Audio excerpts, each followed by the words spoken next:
A day in my life as titang ina. For today's ganap, hindi lang ako yung excited. Syempre, titang ina nga, diba? Pumunta pala kami ng SM. Hindi lang para magala, kundi para merong asikasuhin. Hindi ko alam kung a day in my life pa ba talaga to. Dahil sa SM lang naman yung video. Paano ba naman may kasama akong batang malikot? Kaya hindi na ako nakapag-video bago kami pumunta dito dahil kailangan kong mag-asikaso ng sarili ko at kailangan ko siyang bihisan. At kailangan muna namin mag-away bago siya mabihisan. Ang dami talaga nitong chika kapag kasama ko. Pero syempre hindi mawawala yung Tita Bibe, gutom na ako. Tita Bibe, gusto ko nito. At dahil titang ina nga tayo, dapat palagi tayong handa sa mga ganitong situation.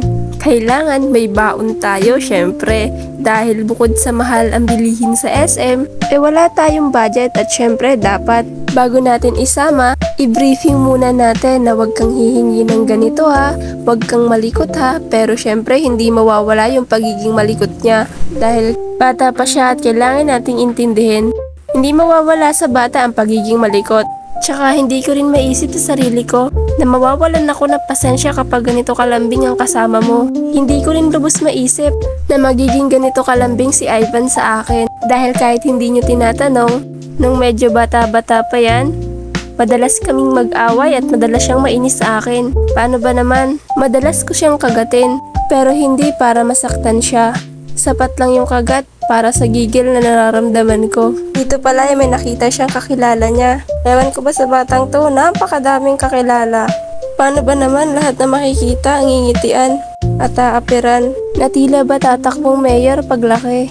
Nagpa-drawing nga pala siya dito kay Kuya JC niya dahil naboboard na daw siya.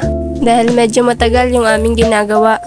Sabi ko sa kanya wag siyang malikot para after namin dito, pwede na siyang maglaro.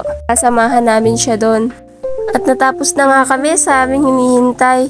Hindi naman halata sa mukha ni Ivan na bored na siya. Kaya pati si ate na pinagpasahan namin ng papel ng mga inasikaso namin ay pinagtatak na din si Ivan sa kamay niya.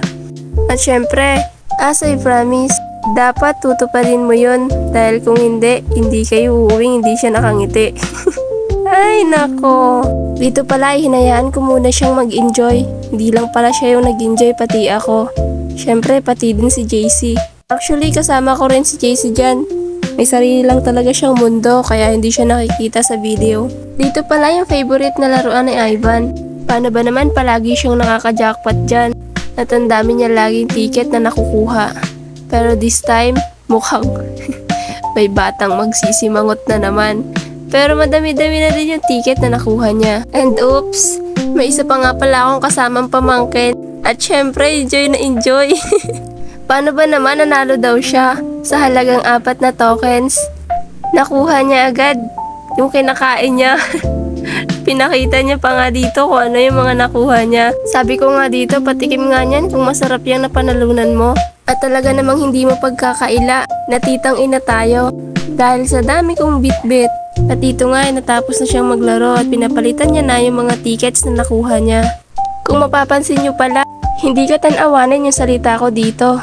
Meron kasing isang nagtanong. Actually hindi isa pero may nagtanong kung bakit ganun daw yung salita ko. Actually hindi ko yun kinakahiya kasi proud ka tanawanin ako. Gusto ko lang mag-record ng ganitong salita. Kung nakikrench na kayo, mas lalo na ako. Ayun na nga ne. How? Maigi na lahat may nakapulot sa amin. Sabi baga naman ay libre daw kami ng Jollibee. Ay sino mga tanggi dun? Ay syempre, yag-yag na kita Ivan at tara na. Ay paano? Hanggang din nilalaan muna. This is a reminder na ang bata ay hindi nananatiling bata. Kaya hanggat sila'y makulit, huwag hayaang manaigang galit. Dahil kayo lang ang makakaintindi ng pagiging makulit nila. At hindi lahat ng mga taong nakapaligid sa kanila ay mauunawaan sila. Hanggang dito na lang muna. I hope you like this video. Bye!